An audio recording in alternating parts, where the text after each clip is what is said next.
Welcome to Skytech-Lens. For decades, Canada and the United States enjoyed a seamless economic partnership, their industries and supply chains deeply intertwined.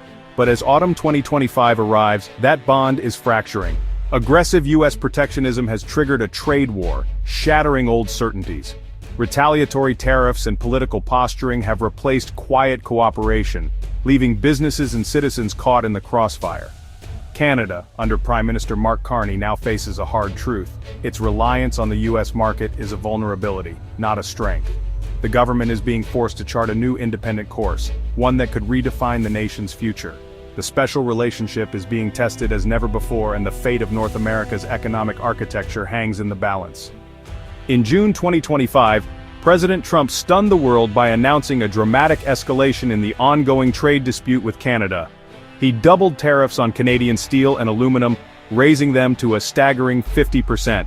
This move sent shockwaves through both countries, as these metals are the backbone of countless industries and a symbol of the deep economic ties between the two nations. The decision struck at the very heart of Canada's manufacturing sector, threatening the livelihoods of thousands of workers and the stability of entire communities built around these industries.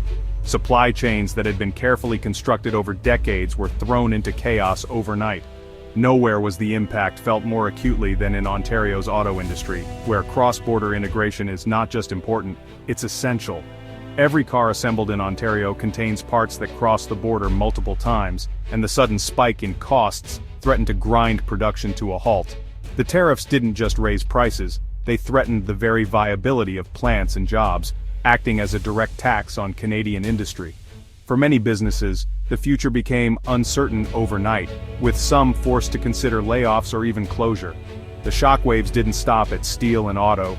Construction, aerospace, and even food processing industries felt the pain as costs soared and competitiveness eroded.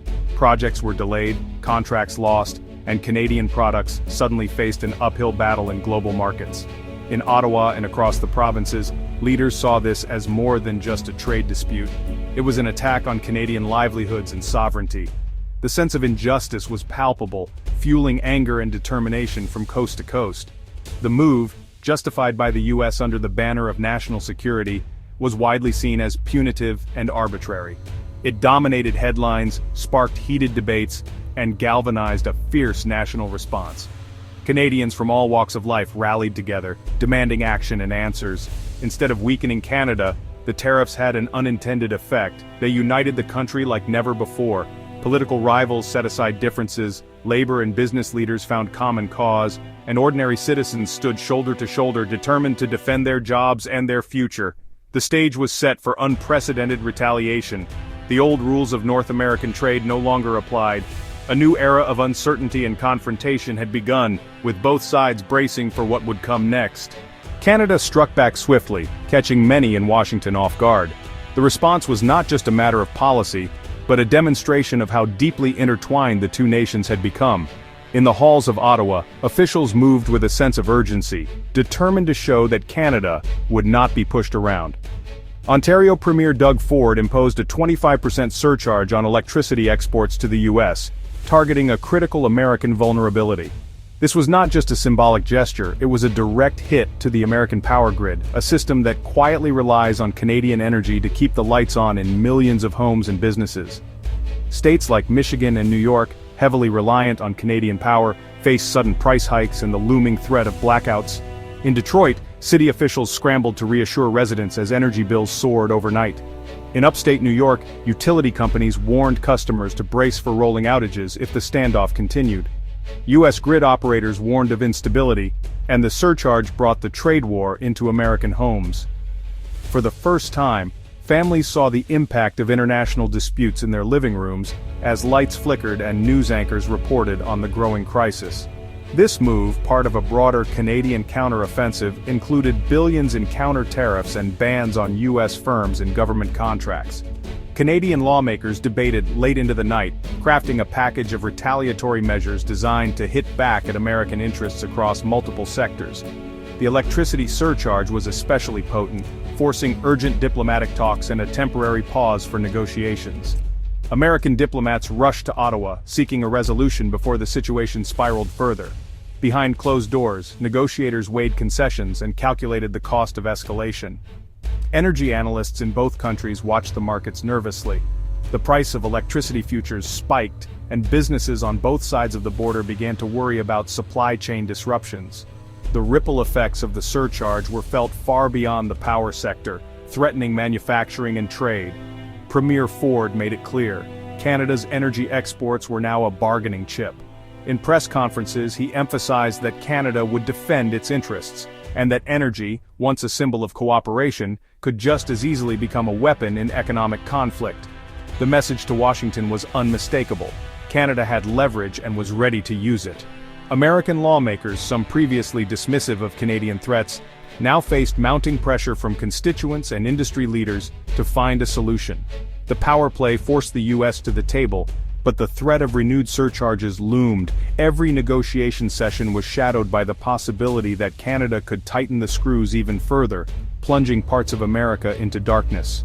Canada had discovered a new tool in the trade war. The country's vast hydroelectric resources, once seen as a quiet asset, had become a powerful instrument of national policy.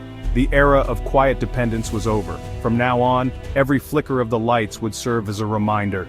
In this new age of economic rivalry, even the most basic necessities could become bargaining chips on the world stage. The crisis exposed the risks of Canada's overwhelming reliance on the U.S. market. Prime Minister Carney's government launched a sweeping strategy to diversify trade and build resilience. Billions are being invested in new infrastructure, ports, rail, pipelines to open global markets and reduce dependence on the U.S. Canada is also boosting its security posture, expanding military spending and forging new partnerships beyond North America. Digital sovereignty is a priority, with new rules to keep Canadian data at home and align with European standards. This comprehensive pivot aims to secure Canada's future, economically, militarily, and digitally, on its own terms. On factory floors, the trade war's impact is immediate and personal. Workers in steel, aluminum, and auto parts face layoffs and uncertainty as orders dry up and costs soar. Small and mid-sized firms lacking the resources of multinationals scramble to find new markets in Europe and Asia. Labor groups demand urgent action, green energy subsidies, stronger employment insurance, and Buy Canadian rules for public projects. The crisis is forcing a painful reckoning about the future of Canadian manufacturing. Innovation and diversification are now survival strategies. For many workers, however, the promise of a stronger future offers little comfort amid today's turmoil. Ontario's electricity surcharge marked a turning point. Energy became a tool of statecraft, not just a commodity. Ottawa is now considering surcharges or export curbs on Quebec's hydropower, which supplies much of New England and New York. The mere threat gives Canada new leverage in negotiations. Canada's emerging LNG export capacity adds another dimension, allowing it to redirect energy to Asia or Europe and bypass U.S. infrastructure. Energy is now a strategic asset, reshaping the power dynamics with the U.S. For decades, Canada was a passive supplier. Now, it's an assertive player. This new doctrine of energy statecraft is here to stay. Canada's leverage in global energy politics is only growing. Canada's pivot isn't just defensive. It's about seizing new opportunities on the world stage. The Carney government is forging alliances in the Indo-Pacific, signing a landmark critical minerals deal with Japan to secure a place in the electric vehicle supply chain. Canada is also deepening ties with the European Union, leveraging CETA and supporting businesses to access new markets. The focus is on high-value sectors: aerospace, clean tech, agri-food. By building a network of global partnerships, Canada is reducing its vulnerability to U.S. protectionism. Trade and security are now inseparable. Canada's future prosperity will be anchored by a resilient web of global alliances. The Carney government's sweeping reforms mark a permanent shift in Canada's national strategy.